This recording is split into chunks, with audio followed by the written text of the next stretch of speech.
அனைவருக்கும் வணக்கம். குளிர்காலத்திற்கான உடல் சார்ந்த வழிகாட்டுதல். இந்த குளிர்காலம் கொஞ்சம் அதிகமான குளிர் சூழக்கூடிய ஒரு நிலையில் இப்போ இருக்குது. இது வழக்கத்தை விட அதிகமான குளிர்ச்சி இப்பொழுது உள்ள நாட்களில் நிகழ்ந்துட்டு இந்த நாட்களில் அதிகாலையில் ஒரு சில பேர் இந்த நடைப்பயிற்சி அப்படின்னு போகிறது வழக்கமாக வச்சுருக்கீங்க. பொதுவாக இந்த காலங்களில் நடைப்பயிற்சி போகாதீங்க. அதிகாலையில் இப்போ உள்ள சூழல் குளிர்ச்சியாக இருக்கிறதுனால காற்றில் குளிர்ச்சி ஈரப்பதம் அதிகமாக இருக்கும். அதே போல் காற்றினுடைய அடர்த்தித்தன்மையும் ரொம்ப அதிகமாக இருக்கும். இதை நம்ம சுவாசிக்கும் போது நுரையீரல் ரொம்ப சிரமப்படும். அது நமக்கு வெளியில் அவ்வளோவா தெரியாது. இது நுட்பமாக நடக்கக்கூடிய ஒரு நிகழ்வு. உடற்பயிற்சி அவசியம் இந்த நாட்களில் செய்யணும். வீட்டிலேயே பயிற்சிகளை செய்யுங்க.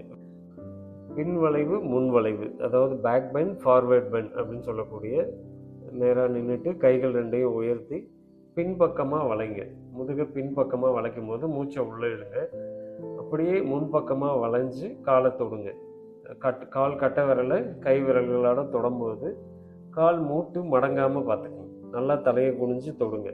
இப்படி முன்பக்கம் குனியும் போது மூச்சை வெளியே விடுங்க. திரும்பவும் பேக் பெண்ட் ஃபார்வேர்ட் பெண்ட், இந்த மாதிரி ஒரு 10 முறை நல்லா மூச்சு இழுத்து விட்டு இந்த மாதிரி ஒரு 10 முறை செஞ்சு. தோப்புக்கரணம் இதில் சிறப்பாக செயல்படுறது. தோப்புக்கரண பயிற்சி நல்லா சிறப்பாக இருக்கும். நேராக கீழே உட்காரும் போது மூச்சை இழுத்துக்கிட்டே உட்காருங்க. எழுந்திருக்கும் போது மூச்சை விடுங்க. திருப்பி உட்காரும் போது மூச்சை இழுக்கணும், எழுந்திருக்கும் போது மூச்சை விடணும். இந்த பயிற்சி புதுசாக செய்யும் போது உங்களுடைய கெண்டைக்கால் அப்புறம் தொடைப்பகுதியெல்லாம் கொஞ்சம் வலிக்கும். இந்த வலி வரும். இந்த வலி நிரந்தரமாக இருக்குமானா இருக்காது. உடற்பயிற்சினால் வர வலிகள் உறுதிப்படுத்துமே தவிர இந்த வலிக்காக வேற ஏதாவது ஒத்தடம் கொடுக்கறதோ ஏதாவது பண்ணுறதோ பண்ணாதீங்க.